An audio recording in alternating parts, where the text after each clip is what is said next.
precioso canal en el que vamos a hablar de recipes y de mitología. Bueno, sección mitología, el último vídeo que se verá de esta semana especial en el que el Papa va a venir a España y si mis cálculos no me fallan, este lo vais a ver en el mismo día que va a estar en la isla de Tenerife. Y va a ser un vídeo de curiosidades acerca de la figura del Papa, así que sin enrollarme más como una persona, repasemos precisamente esas curiosidades. Y ojo, aclaro, no estoy hablando de que estas sean curiosidades acerca del Papa León XIV, o del Papa Francisco, o del Papa Benedicto. No, de la figura, del representante de la Iglesia Católica. De hecho, vamos a decir que la primera curiosidad, vamos a definir qué es un Papa.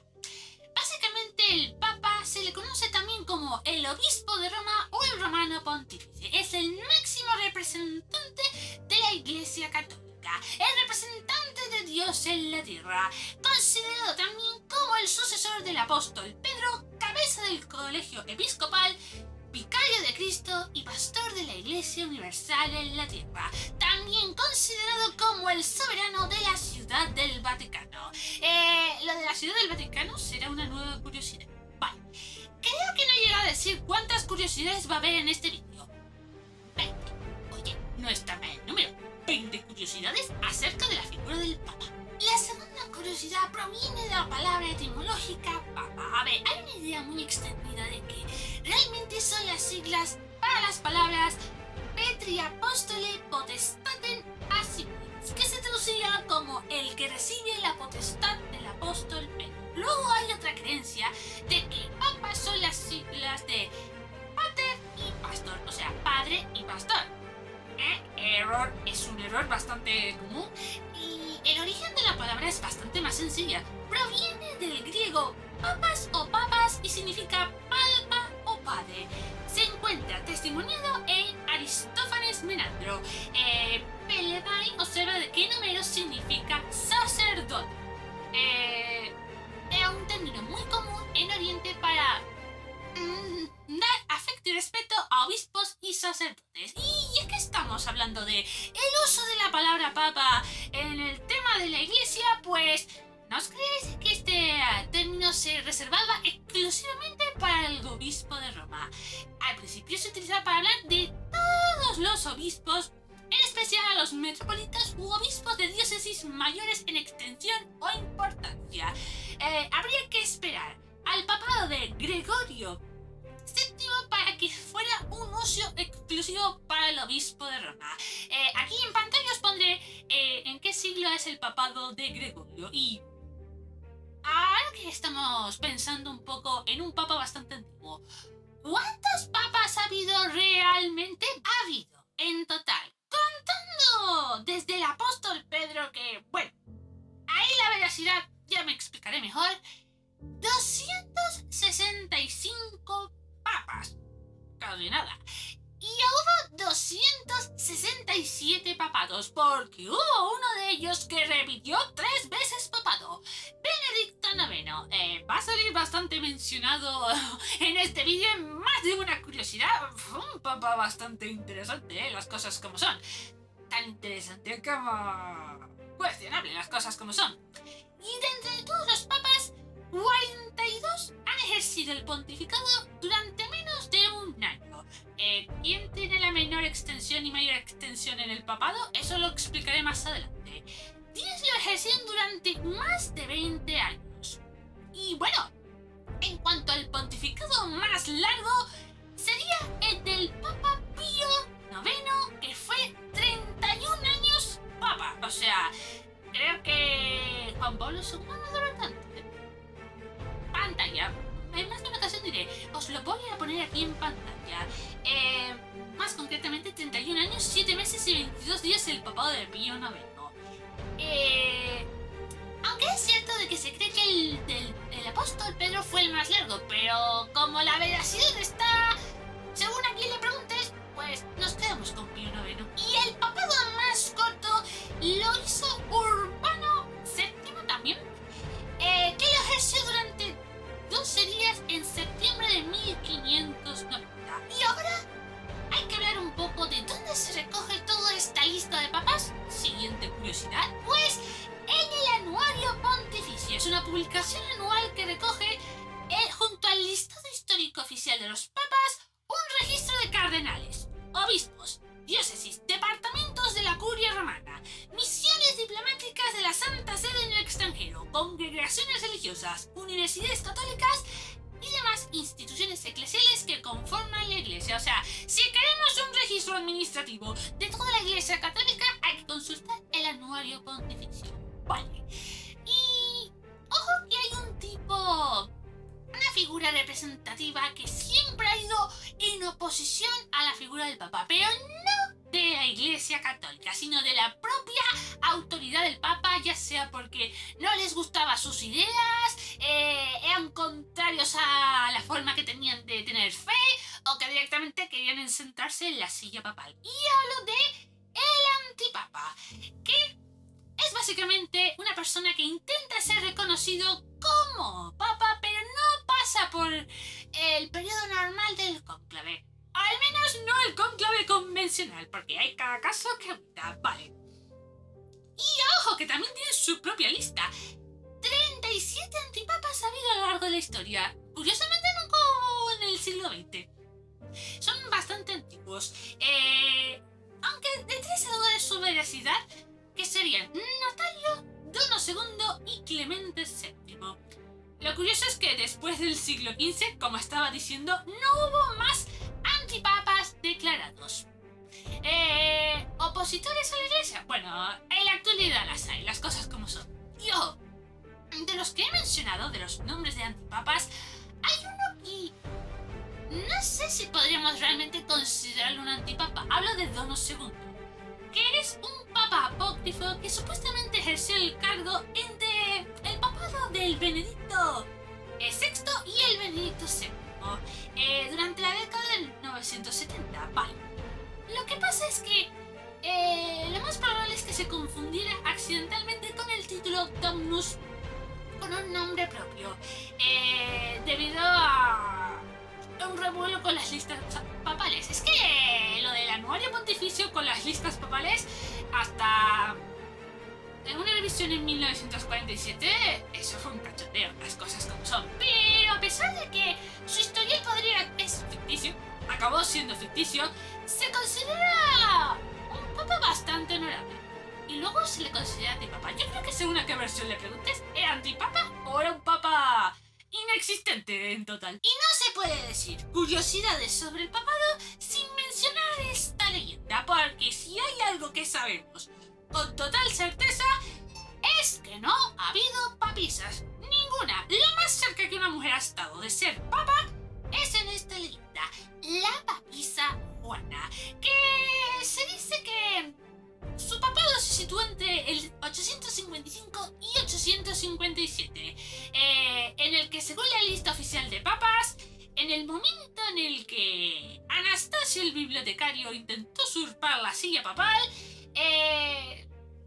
digamos que aquí se correspondería al papado a lo mejor de Benedicto III o Juan VIII. Se dice que esta mujer usurpó la identidad de un hombre para convertirse en un papa y que luego al final se había quedado embarazada, tuvo un aborto y cuando la gente se dio cuenta la apedrearon por tal engaño, tal afrenta.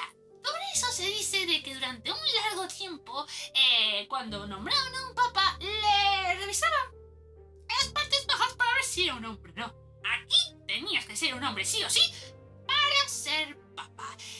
Pero bueno, ahora pasamos a la siguiente curiosidad y nos demuestra básicamente de que el hecho de ser papa, según en qué contexto histórico, no te libra de conflictos dentro de la propia iglesia. Hablo de los cismas. Hay dos cismas bastante importantes en la historia de la Iglesia Católica. El cisma de Oriente y Occidente ocurrió en 1054, que provocaría la ruptura de la Iglesia Católica Romana y la Iglesia Ortodoxa Oriental en Oriente, y que ambos están activos en la actualidad. Básicamente, tensiones políticas, diferencias, luchas de poder, nada del otro mundo. Y luego hubo un cisma que ocurrió entre 1378 y 1417, que fue una crisis en el que hubo varios papas. De hecho, se cuentan como unos 3 papas. Se solucionó con un concilio llamado el Concilio de Constanza, que depuso a los reclamantes y unificó el papado bajo la figura de Martín. Vale. Y aquí la siguiente curiosidad me hizo preguntarme, ¿siempre se han cambiado el nombre de los papas? Porque, por ejemplo, vamos a ponernos el nombre de León XIV. Evidentemente no nació llamándose León XIV. El nombre de él era pantalla. Sé que, por ejemplo, el del Papa Francisco era Jorge Bergoglio. Joseph Ratzinger era Benedicto XVI. Wojtyla era el apellido que tenía Juan Pablo II. Vale, pero ojo, al igual que no siempre desde un principio se llamó Papa al Papa, desde un principio los papas mantenían sus nombres. No fue sino hasta 1555 en el que los papas empezaron a adoptar nombres papales. Renunciaba a su nombre civil, aunque la práctica empezó a realizarse en el siglo VI y se convirtió en algo habitual en el siglo X. Vale. Y hablando de nombres, ¿cuál es el nombre más repetido que se os ocurre en la cabeza? O sea, porque si os dais cuenta, ha habido demasiados que han repetido nombres, de ahí que siempre se les ponga un número. Pues, si estáis pensando en el nombre de Juan, estáis en lo correcto. El Juan es el nombre más repetido de todos. De hecho, ha habido 21 papas que se han llamado Juan. Y los otros nombres más repetidos son Gregorio, que son 16 papas, Benedicto, que serían también 16 papas, y Clemente, que serían 14 papas. Ojo, con Juan no me refiero a Juan Pablo, Juan, únicamente. Y se han contado más de 80 nombres papales, o sea, casi nada. Uno de los acontecimientos que más revolucionó la Iglesia Católica en este siglo fue la renuncia de Benedicto XVI al papado, pero no ha sido el único en la historia de la Iglesia Católica que llegó a renunciar. Lo que pasa es que ha sido el primero después de varios siglos.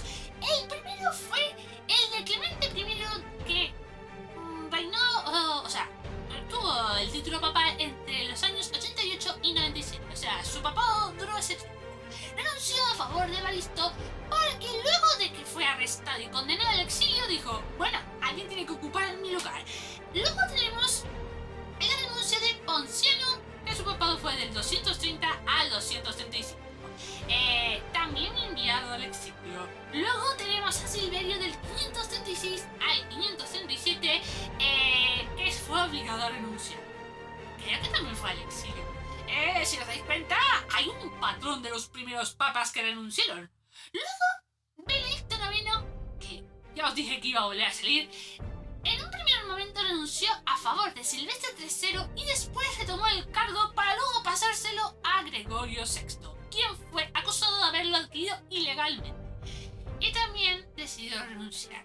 Es que, visto un poco por encima de la historia de este papa, daría para un vídeo propio, las cosas como son. Luego Celestino V fue elegido como eremita, pero su pontificado duró 5 meses. Renunció al mismo año y luego lo custodiaron, lo encerraron en Fumore, donde murió a los 10 meses. Luego, la penúltima renuncia que se conoce es el del Papa Gregorio XII. Tengo aquí los números en romano. De 1406 al 1415, que vivió el cisma de Occidente. O sea, este cisma que os dije antes, en el que hubo varios papas, tuvo que renunciar formalmente. Y luego tenemos la conocida renuncia de Benedicto XVI, que su papado duró del 2005 al 2013. Si nos ponemos a revisar la lista de papados, de los que han renunciado, pues el de Benedicto XVI parece que es el único que hizo una renuncia voluntaria sin haber conflictos de por medio. Así que se ve a simple vista. La curiosidad número 13 tiene que ver con la famosa Ciudad del Vaticano, que a una extensión de apenas 100 acres es el país más pequeño del mundo. Este dato yo ya lo sabía desde el principio, pero bueno, está bien recordarlo. Esta región región formó parte del Imperio Romano, pero se independizó en 1929 y desde entonces ha sido gobernado como una monarquía absoluta con el Papa a la cabeza. Y esto lo voy a poner en una curiosidad aparte porque hay que comprender cómo se llegó a forjar el propio Vaticano. Realmente se creó a finales del siglo XIX. Porque durante alrededor de 1000 años los papas habían residido en el Palacio de Letrán y desde 1583 en el Palacio Quirinal. O sea, la residencia del papa nunca ha sido en el propio Vaticano.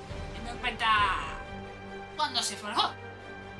En Roma como sede gobernaron durante varias regiones que se extendieron por la península italiana, que eran a ser conocidas como los estados pontificios. Luego, durante la unificación de Italia por el rey italiano, se custodió el gobierno de los papas y se les confiscaron muchas propiedades de la iglesia, incluido el Palacio Quirinal. Pero, a pesar de esta confiscación de los bienes de la iglesia, el reino intentó interferir la Santa Sede dentro del propio Vaticano. Y este conflicto haría de que se encerraran a los papas dentro del Vaticano. Por lo tanto, en 1929 estaría el Tratado de Letrán, en el cual Italia dijo: venga, vamos a reconocer la ciudad del Vaticano como un estado independiente. Así que digamos que el Vaticano se formó por un conflicto. Esta curiosidad es a lo mejor un poco controvertida teniendo en cuenta la situación actual de la iglesia, pero me parece bastante interesante por el simple hecho de que primero no estuvo desde un principio y segundo, se necesitaron varios concilios para poder estar de acuerdo. Y hablo del voto del celibato. De hecho, déjame que lo cuente. 1, 2, 3. Se necesitaron 4 momentos históricos para poder decir: venga, celibato completo y total en la Iglesia Católica. Y se hizo originariamente para que los bienes que tuvieran los sacerdotes en cuestión formaran parte de la Iglesia, además de un voto absoluto de compromiso con la iglesia sin tener a una familia de por medio. Vamos a repasar un poco esos acontecimientos históricos. Primero tenemos el Concilio de Elvira en el año 306, que es el primer registro formal en España en el que se exigía a los sacerdotes de abstenerse de tener relaciones con sus esposas. Esto empieza de forma gradual. Luego tenemos la Reforma Gregoriana del siglo XI, en el que el Papa Gregorio VII emitió decretos severos contra el matrimonio y el concubinato clerical para erradicar la corrupción.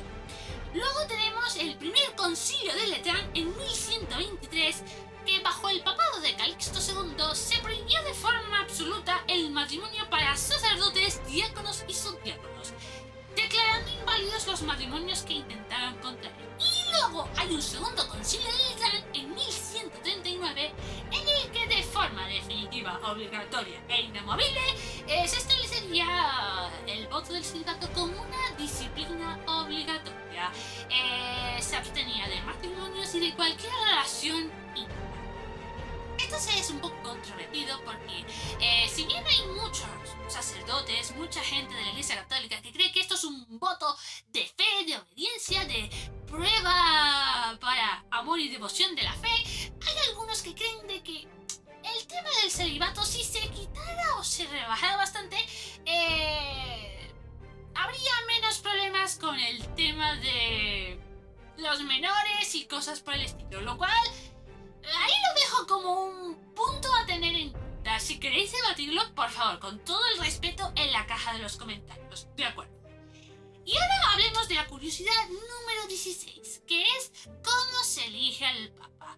Solo hay una manera, y es el propio cónclave, que es una reunión secreta, en estos tiempos secretos según como se mire, celebrada en la Capilla Sistina del Vaticano, donde los cardenales, que tienen que ser menores de 80 años, quedan incomunicados al mundo exterior y tienen que votar quién será el próximo vicario de Cristo. Vale, hablemos un poco del proceso de elección. Llegan a participar una media de 135 cardenales de distintos países. No pueden tener ningún tipo de contacto con el exterior o habría pena de excomunión. O sea, no estamos hablando de una falta menor.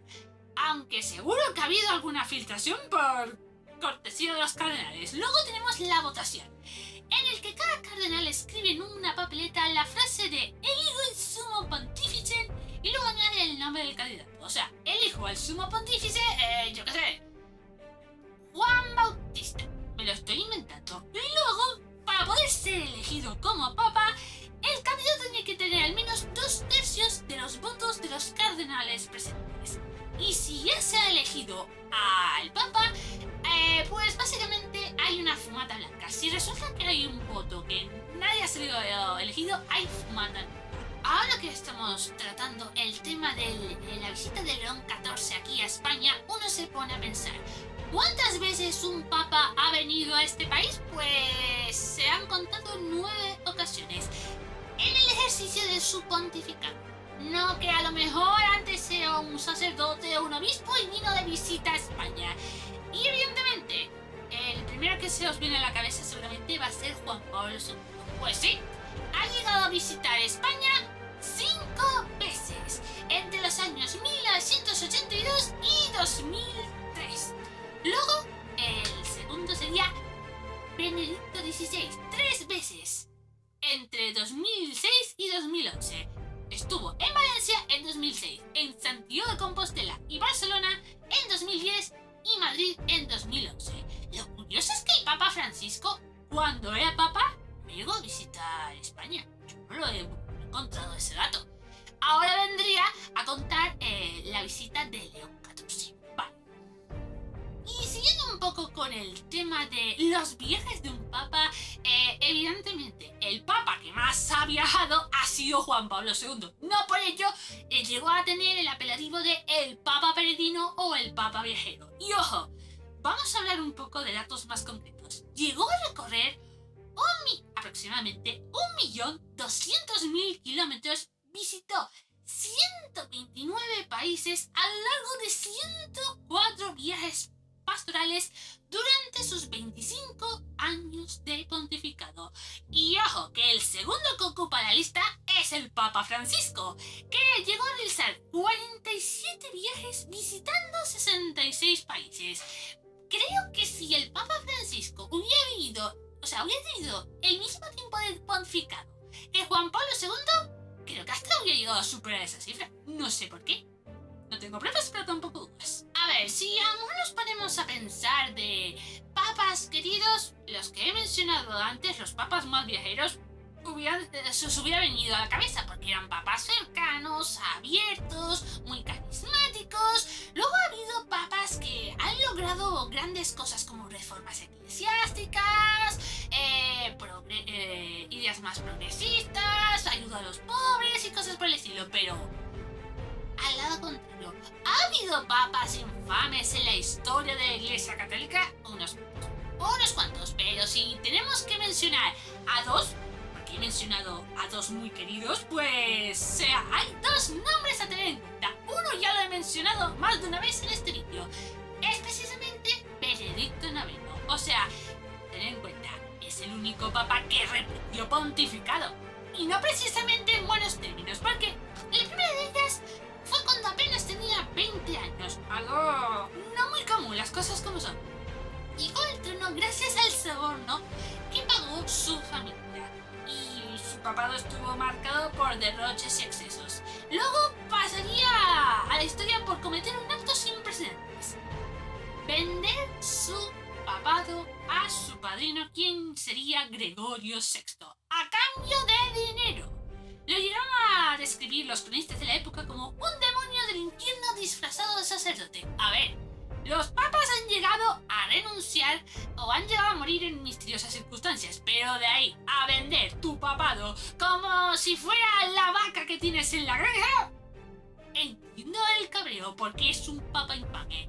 El segundo que se viene a la lista, en parte no me sorprende porque hace años llegué a ver una película que se llama Los Borgia, ya con el título os lo digo todo, y si es más o menos bien basado, fue bastante potente, históricamente hablando. Y hablo de Alejandro VI, también conocido como Rodrigo Borgia, el único papa español. Bueno, hubo 2 los papas españoles. Y tenía que ser el más infame. Su pontificado duró desde 1492 al 1503. Consiguió el pontificio comprando votos de forma descarada. Utilizó su posición para enriquecer a su familia y practicó el nepotismo a niveles extremos. Llegó a favorecer a sus hijos. Llegó a tener hijos. Que ya para esta época el tema del celibato estaba muy bien implementado. Los utilizó como peones en alianzas políticas, guerras y estrategias matrimoniales. Y llegó a ser muy infame por sus fiestas, acusaciones de envenenamientos y supuestas orgías en el palacio papal. O sea, digamos que se creía rey cuando en realidad tenía que ser un papa que representara los valores morales de la iglesia. También me sería muy interesante hacer un vídeo de Rodrigo Borgia, las cosas como son. Y ahora vamos con la última curiosidad, que es básicamente hablar de los papas más jóvenes y los papas más viejos, por edad, no por pontificado. Y el papa más joven de la historia de la Iglesia Católica fue Juan XII, que fue elegido a los 18 años, marcado por la influencia de las familias nobles y una gran cantidad de escándalos políticos y personales.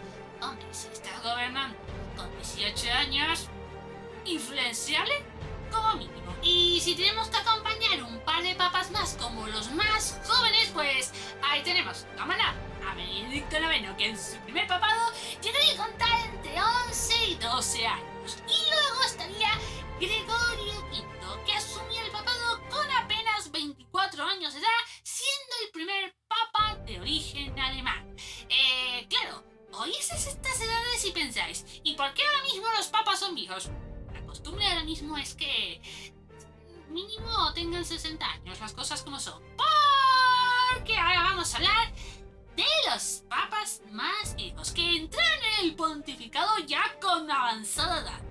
Y el primero de la lista es un papa que se llamó Agatón, elegido en el año 678 y fue elegido con 100 años de edad. Murió a los 102 años. Oye, para tener una avanzada edad duró 2 años en el pontificado, casi nada.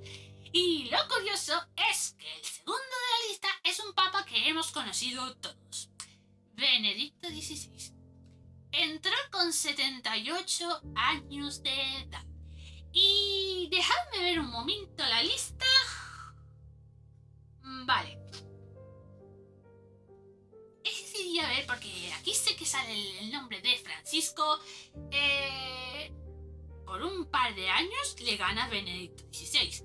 Daos cuenta de que el promedio de edad que tiene en el momento de la elección, del momento del cónclave, es entre 63 años entre los años 1503 y 1700. Y del 1700 al 2005, 65 años. Y luego morirían alrededor de entre 70 y 78 años. Y los pontificados así de media serían entre 7 años y 13 años. Así que digamos que son rangos de edad en el que 50 años es la anomalía. Los otros papas más jóvenes es que estaban bastante llenos de polémica, por decirlo de alguna manera. Y como veis, la historia de la Iglesia Católica ha sido de todo tipo de papas. Papas que han sido los más fieles a la fe y a las doctrinas religiosas, papas que han sido carismáticos, buenos, puros de corazón. Luego ha habido corruptos, infames, que se creían más reyes que papas. Ha habido guerras, ha habido conciliaciones, o sea, solo para hablar de la Iglesia Católica, de su historia, daría para 500 vídeos, pero lo decidí condensar en 20 curiosidades. Bueno, eso es todo lo que puedo decir acerca de las curiosidades acerca de la figura del Papa, que, oye, algunas cosas han sido bastante interesantes, lo cual, como dije hace un par de segundos, daría para 500 vídeos. Si hay un par de nombres aquí quedaría para un vídeo propio, las cosas como son, pero en fin. Sin más dilación, vámonos a ir despidiéndonos. En la cajita de descripción vais a encontrar todas mis redes sociales para que me podáis ir siguiendo. Suscribiros, darle like, campanita, compartir a que se quienes en esta vida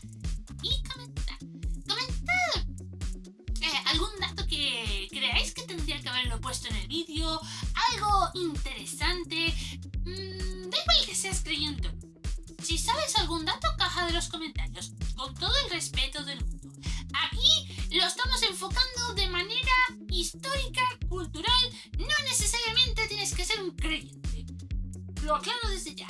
Así que, bueno, es todo, así que